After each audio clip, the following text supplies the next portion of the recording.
સુરતના ડિંડોલીના નવાગામ વિસ્તારમાં ત્રિપાઠી હોસ્પિટલની નજીક રાત્રિના સમયે એક હુમલાની ઘટના સામે આવી છે.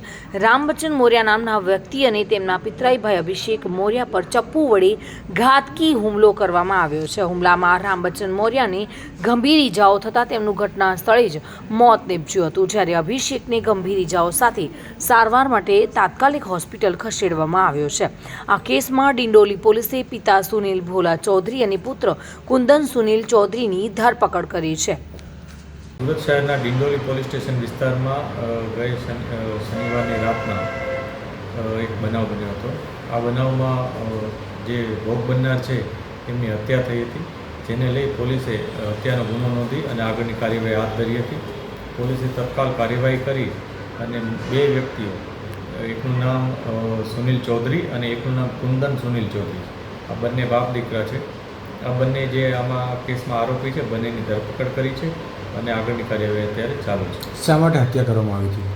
અત્યારે જે પ્રાઇમરી ઇન્ફોર્મેશન પોલીસને મળી છે, જેમાં ઇન્ટ્રોગેશન દરમિયાન એવી માહિતી છે કે જે આમાં મુખ્ય આરોપી છે કુંદન સુનિલ ચૌધરી, એ કુંદનનો મિત્રતા જે ભોગ બનનાર છે રામબચ્ચન મોર્યા એના નાના દીકરા સાથે હતી. અને મિત્રતામાં જ્યારે રામબચ્ચન મોર્યાએ એમને ના પાડી પોતાના નાના દીકરાને કે તારે આ વ્યક્તિ સાથે કુંદન સાથે વાતચીત નહીં કરવી, એ વ્યવસ્થિત વ્યક્તિ નથી, જે બાબતને લઈ અને એના નાના દીકરાએ કુંદનને જાણ કરી દીધી હતી.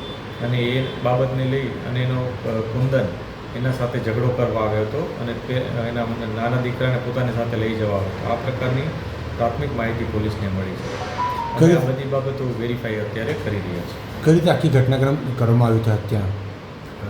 જ્યારે કુંદનને એવું ખબર પડી કે એના મિત્રના ફાધર છે રામબચ્ચન, એ પોતાના વિશે એટલે કુંદન વિશે એના મિત્રને આવી રીતના વાત કરે છે, એથી ઉશ્કેરાઈ ગયો હતો અને ઝઘડો કરવા આવ્યો હતો. આ ઝઘડાને લઈ એ અને એના અમુક મિત્રો પણ સાથે હતા અને સાથે પોતાની પાસે એક તીક્ષ્ણ હથિયાર પણ હતું. આ હથિયાર લઈ અને એણે શનિવારની રાતના ઘટનાક્રમને અંજામ આપ્યો હતો. ત્યાં ઝઘડો કરી નાખ્યો હતો અને હત્યા નિપજાવી. સુનિલ ગાંજાવાલા સાથે bureau report, today Gujarati news.